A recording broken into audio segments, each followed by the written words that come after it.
Johann Christian Bach. We begin a new year of worship. This, the 340th year of worship in, or this morning from, our Old Ship Meeting House, 340 years. This, the 386th year worshiping as the First Parish in Hingham, 386 years. As with every year, may we begin and continue with integrity and truth as our guiding lights. May we begin and continue with love and peace in our hearts that we might share in our lives. May we be ever open to the divine mystery of life, source of all, God of many names, as we seek to learn to bring more beauty, more justice, more peace, compassion, and love to our communities and to this world, much in need of all these qualities. May it be so as we gather this day and for many Sundays to come to celebrate life and love. May it be so. Christopher will offer our introit, and then Diane Morrison will offer our chalice lighting words. Christopher.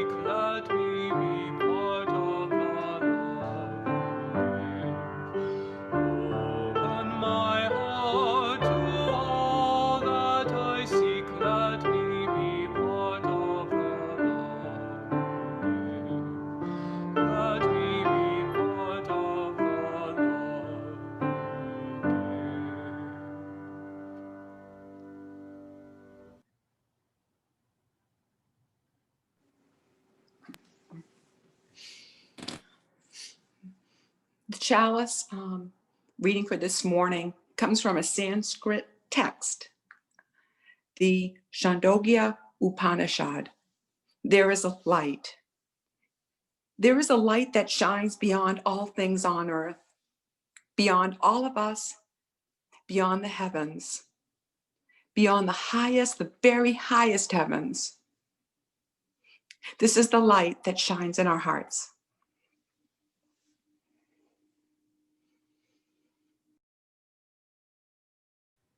Thank you, Diane. A beautiful way to begin this morning and this new year as I light the flame of the flaming chalice of our faith.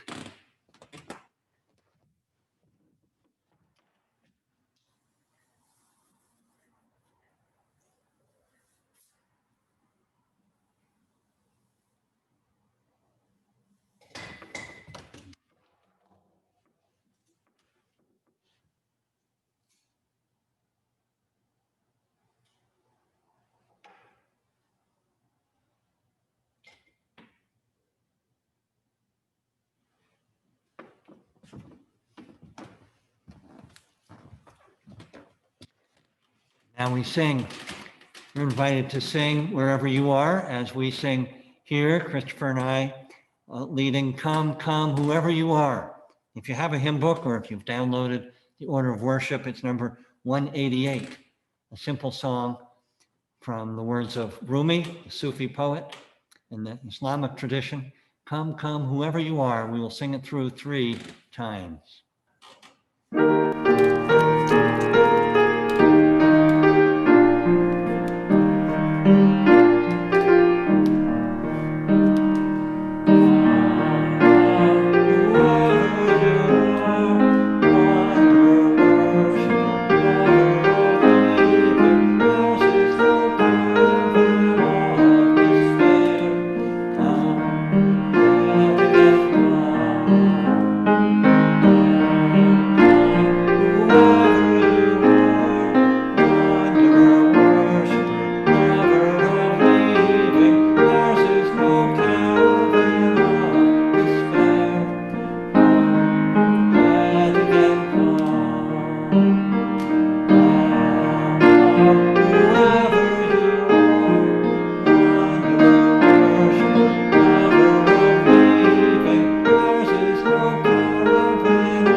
Words of welcome, those are. And so I offer welcome to each and every one of you who have gathered this morning around your screen, again, wherever you might be, whether nearby or far flung.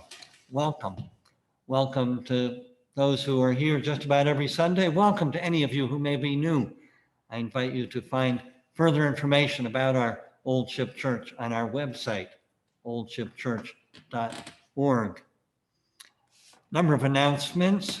A reminder that Fellowship Hour on the same screens, the same Zoom link, will immediately follow our worship service. Just stay on if you'd like to be part of those conversations. And this week, a number of events. You can find details on our website, but we have our monthly Kaylee, our song circle, Tuesday evening at 7, which I will host. And let's see, on Saturday, the Social Justice Council will be gathering at 9.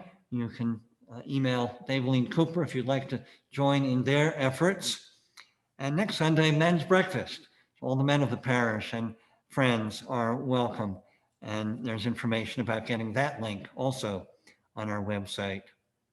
And finally, I'll be preaching the next few weeks, sermons which relate to the class that I begin a week from Wednesday. And if you'd like to sign up for that class, just send me an email and I will add you to the email list. Here end this morning's announcements and welcome. Pleasure to introduce, as most weeks, Chloe Bride, our interim Director of Religious Education for our Time for All Ages. Chloe. Good morning, everyone. It's really lovely to see you all today. I am going to go ahead and share my screen with y'all.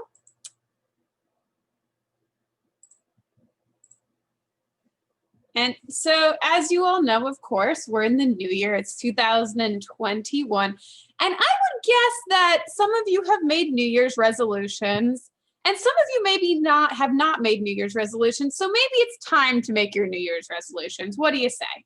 Is it time to do it? Let's do it. But wait, let's stop just for a second. I don't know. Maybe we could do something that's a little more you.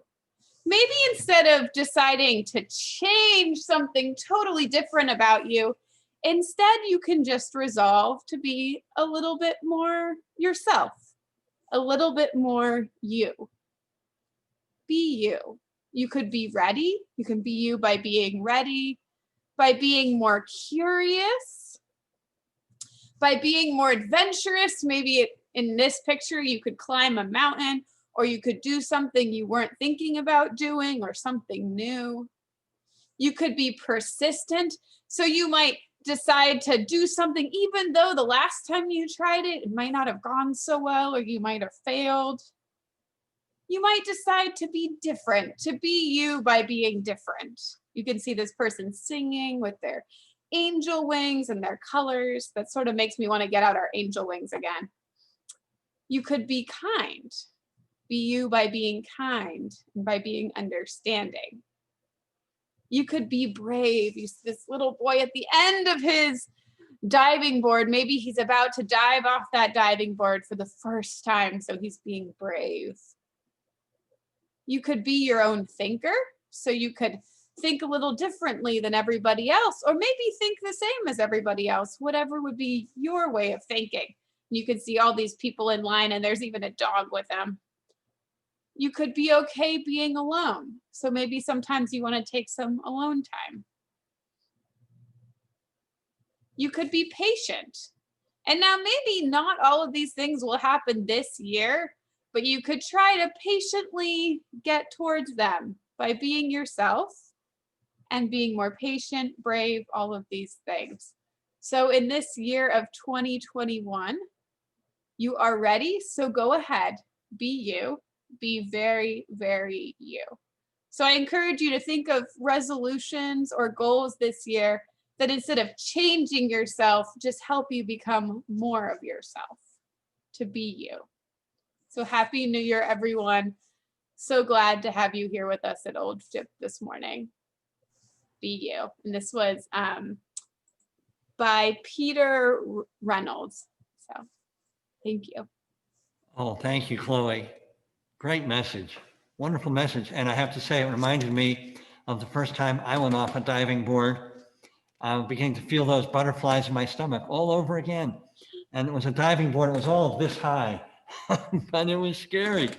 I was pretty small at the time, but I did it actually. So thank you very much, Chloe. Great story for all of us, whatever our age. We come to our time of sharing joys, sorrows, and concerns. I heard from one of our parishioners, actually a family this morning, from Maureen, Keith, and Lindsay, the parents and sister of our famous tech guy and more, Colin McGinnis, because it is a candle of joy and gratitude, they say, for Colin's birthday, which is today. So happy birthday, Colin. You can all Colin can see you on the screen, so you can just say, happy birthday, Colin. And it is a candle of joy. We are grateful for your presence among us, Colin, and all you've done for us this year and in other ways at other times. I would like the remaining candles for whatever joys and sorrows are posted to our chat or that you may have in your hearts, but have remained and will remain unspoken in this gathering. We hold one another as we know that we each hold both joys and sorrows and deeply felt concerns.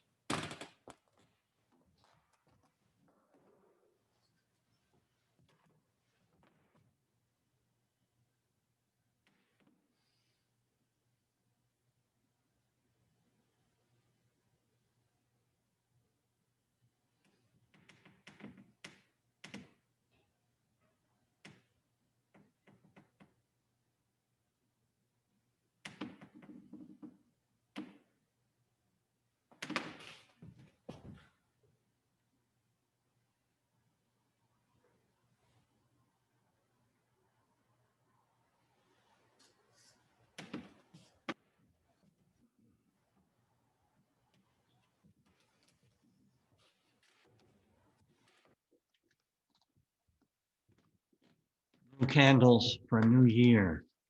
May it be a year filled with blessings for each of us and for all of our dear ones, whatever our lives, whatever may come to our lives this year. May we join in a time of meditation, prayer, and then share the silence. We pause, allowing our breathing to settle, our minds to quiet, becoming more fully present to ourselves and to each other and for each other. Fully present wherever we may be this morning, our place on earth. Fully present at this turning time of the year. Perhaps during these moments, considering what we will do with the time given us this year, how we will live to more fully manifest the values we profess, the love we feel, to bless the world and each other with the gift that is our life, who we are.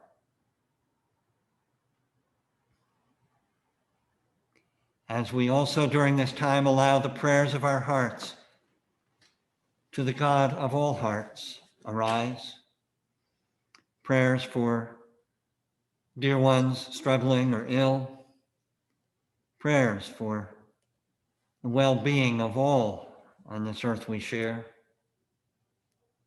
for healing and helping, for peace, for justice.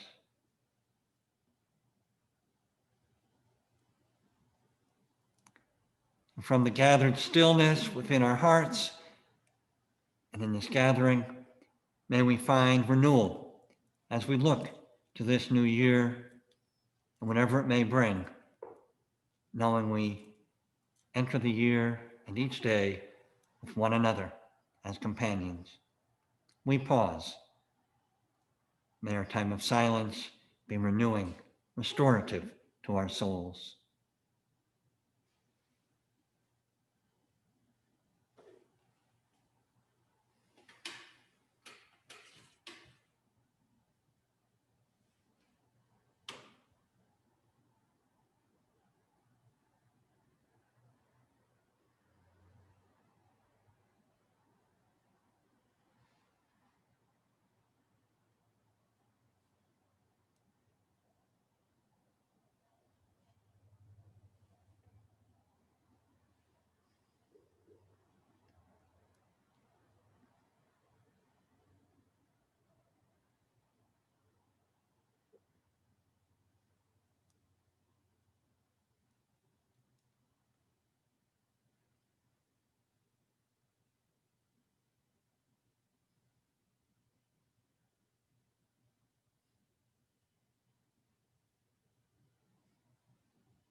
And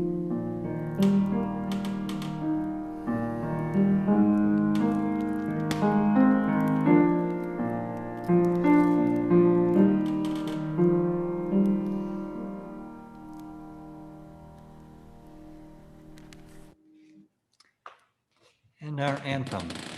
Today, our choir is taking a deserved Sunday off, but Christopher, much as he also has earned his day off after this wonderful Christmas Eve, for which we are all grateful, Christopher is here and will offer our anthem.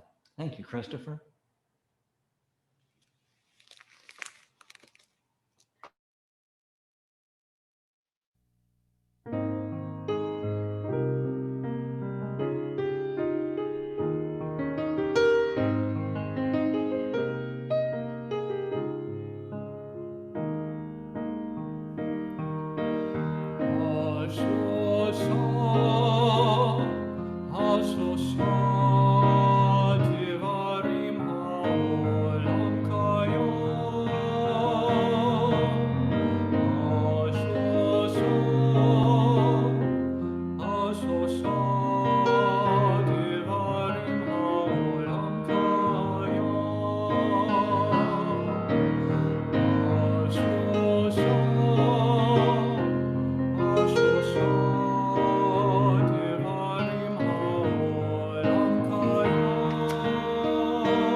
So beautiful, Christopher.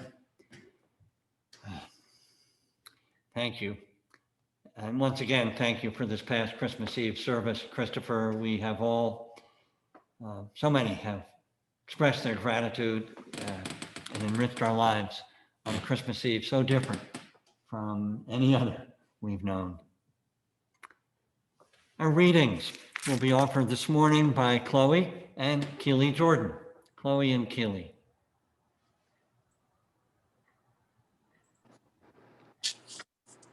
Our readings this morning consist of a few brief selections from the words of Jesus and the Buddha. The words of Jesus, Matthew 13:31 through 32. The kingdom of heaven is like a mustard seed that someone took and sowed his field. It is the smallest of all the seeds, but when it grows, it is the greatest of shrubs and becomes a tree. So the birds in the air come and make nests in its branches. The words of the Buddha, Dharmapada 9:7. Do not underestimate good, thinking it will not affect you. Dripping water can fill a pitcher, drop by drop. One who is wise is filled with good, even if one accumulates it little by little. The words of Jesus, John 15:12-13. This is my commandment, that you love one another as I have loved you. No one has greater love than this, to lay down one's life for one's friends. The words of the Buddha, Sutta Nipata, verses 149 and 150. Just as a mother would protect her only child at the risk of her own life, even so, cultivate a boundless heart towards all beings. Let your thoughts of boundless love pervade the whole world. Here ends the readings. Thank you both. Come to our offering. We cannot pass the plate here in the meeting house, but we can virtually, and we do. On our website, along the right side of our homepage, you'll find a donate link.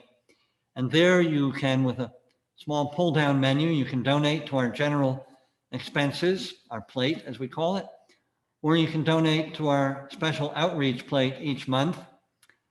Guest at your table for UUSC was last month, and this month, now beginning, our offering will go to the Renewal House program of Unitarian Universalist Urban Ministry here in Boston. Renewal House is a shelter for those who are leaving, escaping situations of domestic abuse, their mothers and families, children. So however much you're able to give, and to whatever one of our funds you're able to give, you may do so now or in days to come, and you have our deep gratitude. Thank you. Our morning offering will be given and received as we hear our offertory from Johann Sebastian Bach, a saraband from the English suite.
Thank you, Christopher, and thanks to all of you once again for whatever measure of generosity you're able to share. My theme this morning is ancient wisdom for our time. So as we turn the calendar, have turned it from 2020 to 2021, there's much to read in the daily news. I hardly have to tell you, we will soon inaugurate a new president. Vaccines are being distributed, though the pandemic rages on. Issues of racial justice and economic inequities continue to yearn to be addressed, must be addressed, even as the climate crisis accelerates. The headlines scream at us and to us with all this and more. Yet, millions, billions, myself included, at the same time, take time to read not only the daily news, but books like, well, this one, the Bible, or the Buddhist Dhammapada, or the Bhagavad Gita from the Hindu tradition, from the Chinese tradition, the Tao Te Ching, or perhaps the Analects of Confucius, from the Muslim tradition, the Quran. People return to these books daily from many and over the course of lifetimes.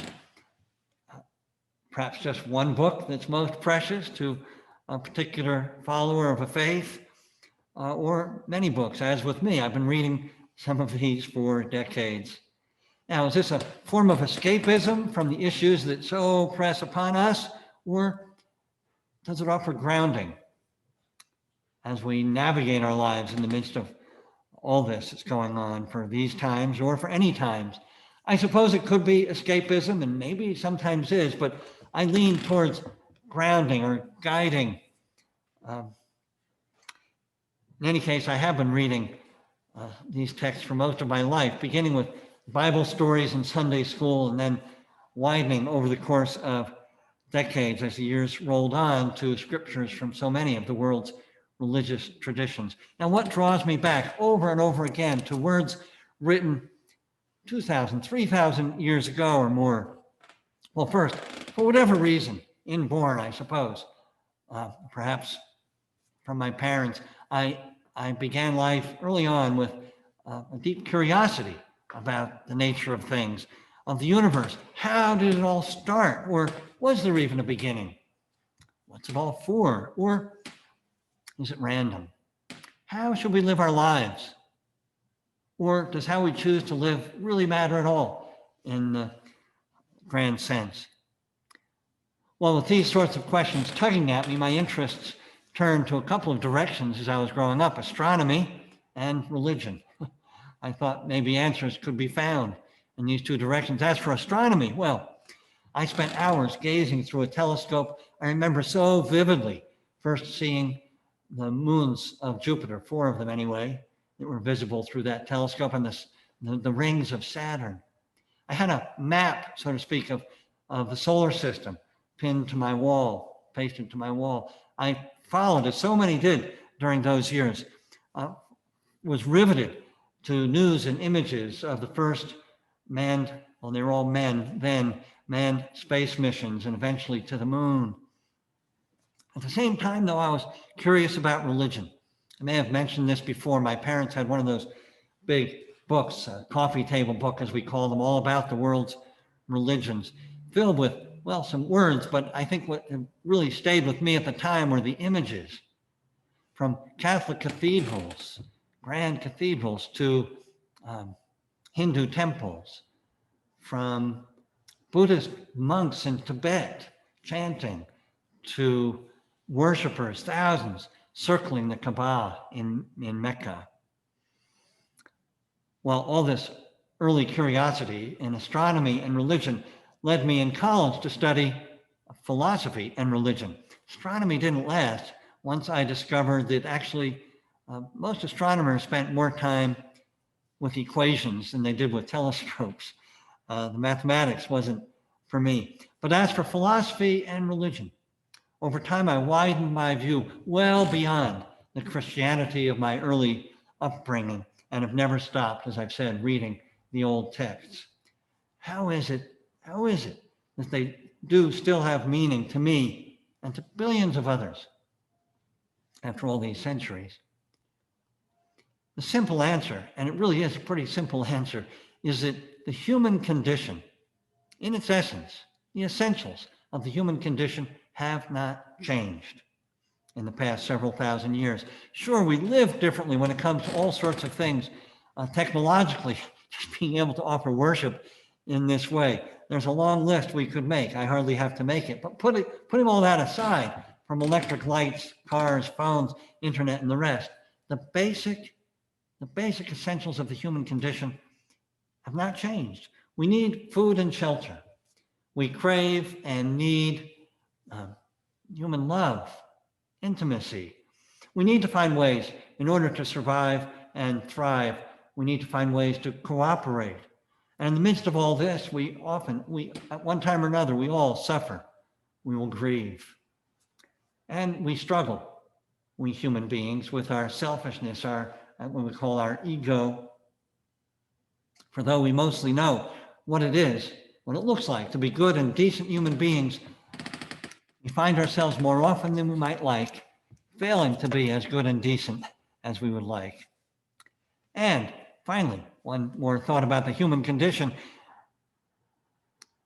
Humans have always been profoundly curious in the way that I was as a child and remain curious about the nature of things. What's it all about? This whole business of living, of existence.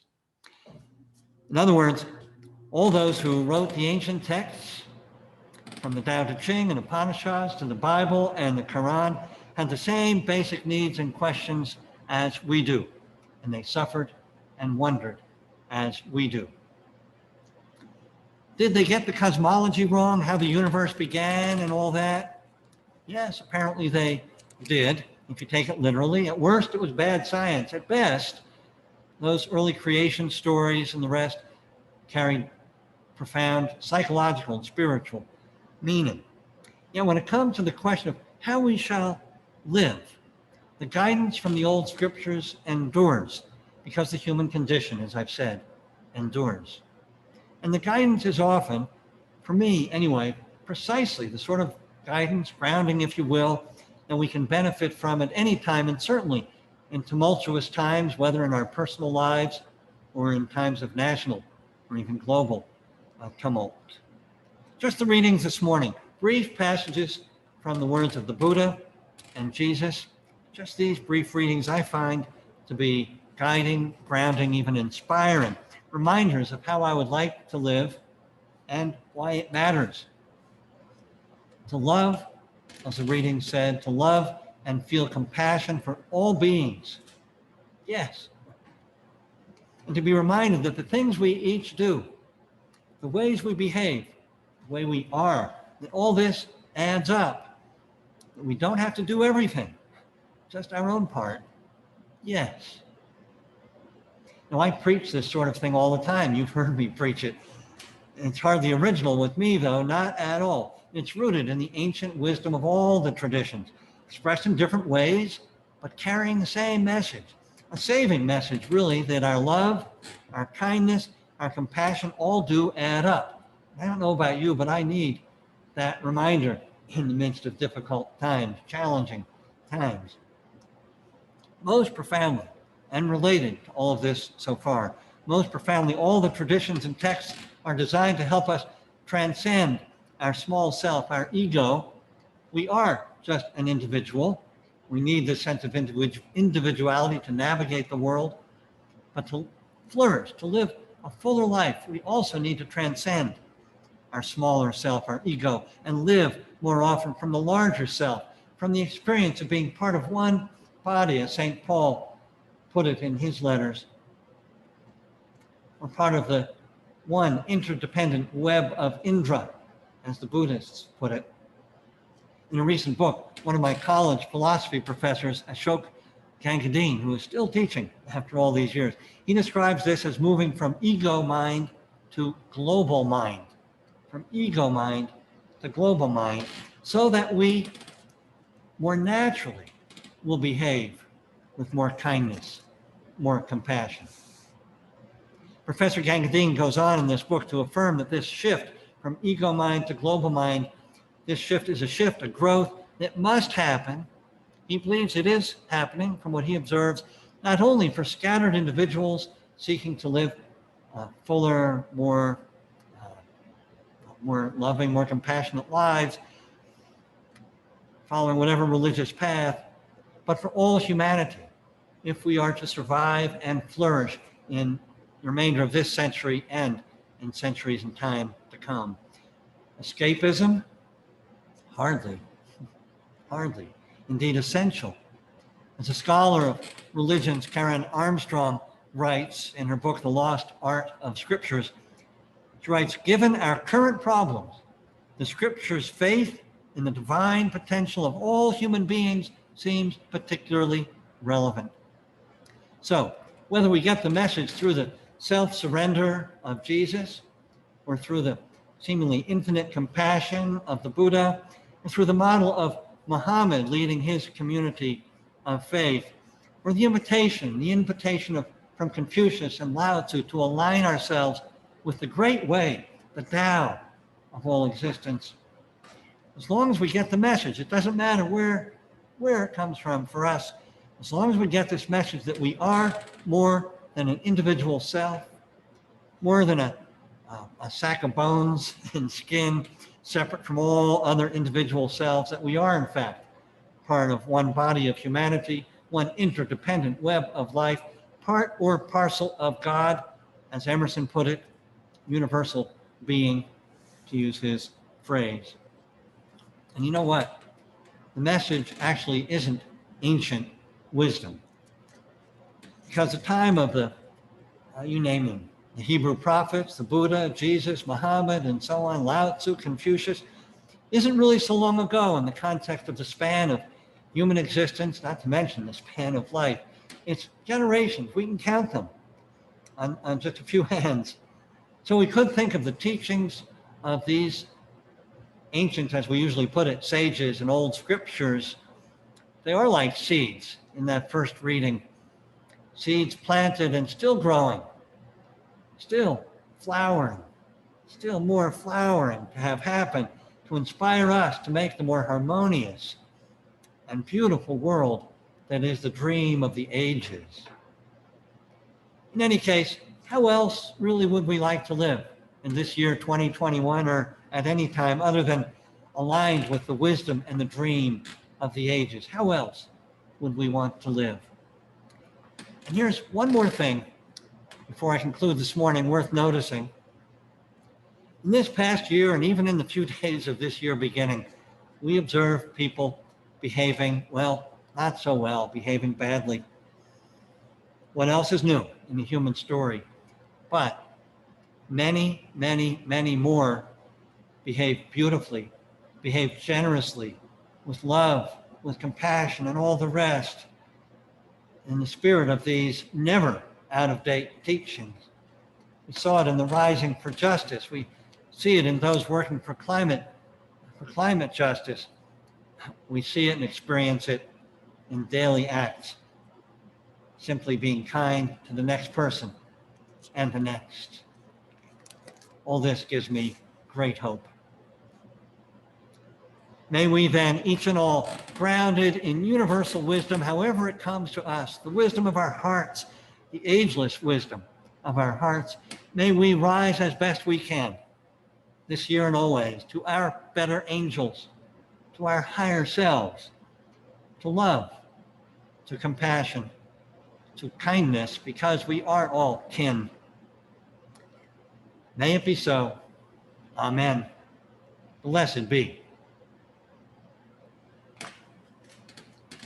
I will extinguish these flames, but I cannot extinguish the care and the love with which they've been lit, the joys, the sorrows that have been named in the chat or in our hearts this morning. And as I extinguish the flame of our chalice, I cannot extinguish the faith, our Unitarian Universalist faith in potential always of goodness and love.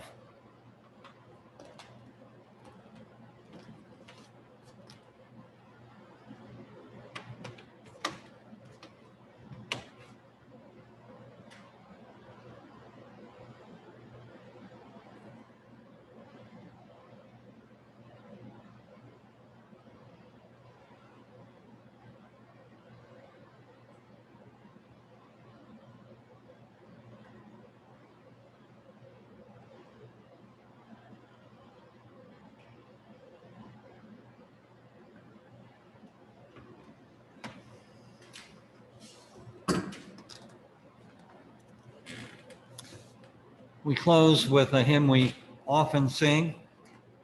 You may know it in your heads.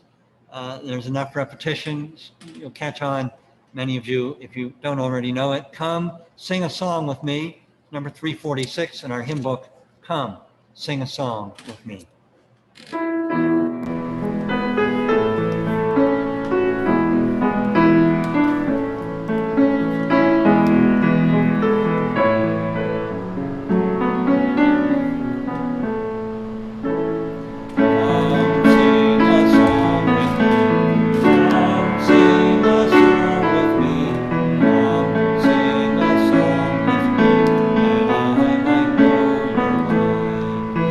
And I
May we go forth from this time with gratitude and acceptance, with patience and love in our hearts, resolving at this turning of the year, whatever our time of life, and regardless of what has gone before, resolving with the hope of wisdom, whether ancient or modern, wisdom earned in our lives, wisdom in our hearts, wisdom, the gift of the ages, resolve to do better, to live better, to be among those who bring light and love and compassion, blessings to a world in need of this and more.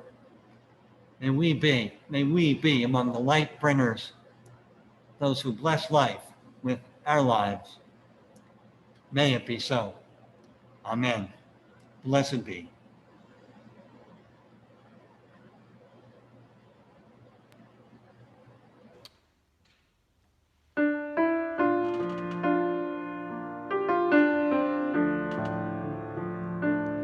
Ancient Mother, I hear you calling. Ancient Mother, I hear your song. Ancient Mother, I hear your laughter.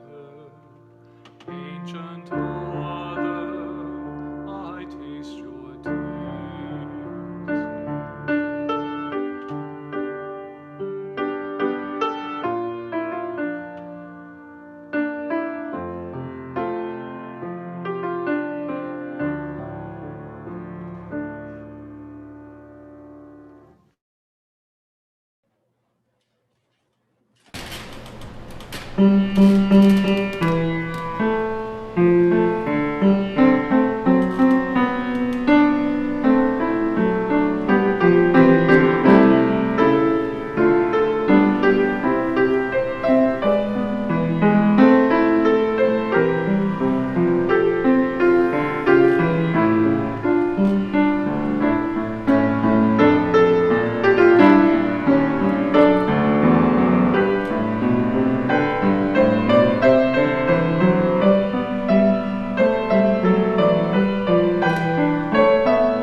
Go in peace.